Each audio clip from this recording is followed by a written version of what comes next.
Hi, I'm Jody Fisher, and welcome back to the second installment of How to Build a Meaningful Chord Vocabulary, also known as Advanced Chord Systems. We're going to be talking about primarily altered chords and combined alterations in chords. And we're going to start with the 7-flat-5 chord. Remember that the idea of an altered dominant chord is to add even more tension to a chord progression than just a regular dominant chord would do. We do this by altering certain notes within chords, almost always the 5th and the 9th. There are some exceptions to this and additions, but for right now we're just going to think in terms of altering, either sharpening or flatting, 5ths and 9ths. So the cool thing about altered dominant chords is that you can figure out the formula just by saying the name. In this case we're calling it C7 flat 5. So we know we're using a C scale, and we know we're going to use a dominant formula, which is usually 1, 3, 5, flat 7, but because this has a flat 5th in it, we're going to go 1, 3, flat 5, flat 7. So let's jump in. Now, one thing that's a little different this time, instead of showing you just individual chords, I'll show you these chords within the context of a 2-5-1 progression, which is where you're going to be using these chords most of all. So take a look at the first page of the first handout and take a look at the first progression. It starts with a G minor 7 chord, which you already know, and it moves to a C7 flat 5 chord. Now let's take a look at this chord for a minute. Our root is under our first finger on the 2nd string. The flat 5, or the G flat, is on the 2nd fret of the 6th string. The 3rd is under my 3rd finger on the 4th string, and my 4th finger is on the flat 7, 3rd fret of the 3rd string, giving us C7 flat 5, flat 5, 3, flat 7, root. Now, if this looks a little strange to you, maybe if you saw it compared to something you know well, it would be easier to remember. So I'm sure you've all played a C7 chord like this, probably one of the first chords you've learned.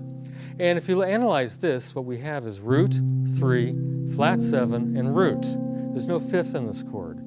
But if we take our 3rd finger and move it over one string, now we have the 5th, or G, of the C chord. We want a C7 flat 5. G is our 5, so we're going to flat it by putting it there. That means refingering a little bit, and that's why this chord looks the way it does, C7 flat 5. All right, so we started with this chord, G minor 7, C7 flat 5, resolving to F major 7. Make friends with that progression, you'll be using it quite a lot. Okay, let's move on to the next progression right across the page. And what we're starting with is a G minor 9 chord, following it with a C7 flat 5 that looks like this, and then a F major 9 chord that looks like this. Now take a look at the C7 flat 5. Okay, if you're looking closely, you'll see that it's exactly the same shape as this C7 flat 5 was in the first progression. Okay, so what that means is that every 7 flat 5 chord you learn is actually 2 C7 flat 5 chords, okay? Or any 7 flat 5 chord is the same as another one. The relationship works like this. You could think of it in terms of this rule. Any 7 flat 5 chord is the same as another 7 flat 5 chord whose roots are a flat 5 apart. So this chord here, C7 flat 5, is also a G7 flat 5. Okay, now we analyzed it from the C7 a minute ago. Now if we look at it from the point of view of a G flat 7, we have this. Okay, there's our G flat 7, the 5th of the chord is here, we lower it to here, and that's why it's the same shape. Okay, the other notes in the chord are the same. Now if we move up here, we're looking at this chord from a G flat 7 like this. That's the 5th, we flat it, that's why it looks like this. Or if we change it to a C7 and change this note, which is the 5, it becomes this, okay? So C7 flat 5 equals G flat 7 flat 5. And that relationship exists between, in all 12 roots, okay? All right, so that progression was G minor 9, C7 flat 5, and F major 9. Okay, let's move down to the next row, and we have a G minor 7 that looks like this, and a C7 flat 5 that looks like this. Okay, now we have the 3rd on the bottom, the flat 7 here, The root is under your first finger on the third string, and the flat 5 is under your third finger. And we're going to resolve that to a F major 9. Okay?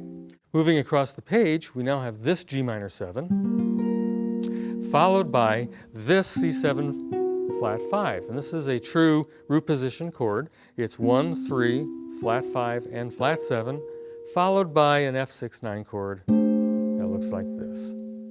Okay, the next one on the page, we have G minor 7, followed by C7 flat 5. In this case, it's 3 or third, flat 7, root, flat 5, followed by F major 6th. Okay? All right, across from that progression, we have this G minor 7, C7 flat 5, followed by F6, 9. Okay, now I just want to point out that the shape of this chord was identical to the shape of this chord which was in the previous progression. In this case, it was 3, 7, root, flat 5.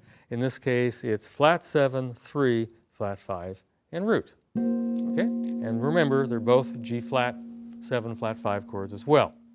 Okay, the next one starts with the G minor 7, followed by C7 flat 5. This is a sort of a bass voicing, really useful for certain chord melody situations. We have flat 7, 3, flat 5, and root, going to an F major 6 chord. Now, I just want to point out, in this chord here, this finger is playing one note, this finger is playing one note, and on this chord, I'm playing 2 notes, but I'm not barring. I talked about this extensively in the first part of this class, in the more basic chords. But basically, this is an idea of, the idea is to hit 2 notes with one fingertip by placing your finger in between the strings. Okay, it takes a little while to work on in order to be successful with this, but everybody eventually gets it. Okay, and then the final progression in this page is G minor 7. That looks like this, followed by C7 flat 5. That looks like this, followed by F major 7, like this. Now, in this particular voicing for a C7 flat 5, an easy way to remember this one might be just play a C7 bar chord. Okay, play the bottom 4 strings. Our 5th is here. We're going to flat it, and that's why we get that particular shape, resolving to F. So that's it for this segment. Your job is to learn 4 of these chord progressions, memorize them, to play along with your play-along tracks. I'll be back with some arpeggios for these chords in a moment.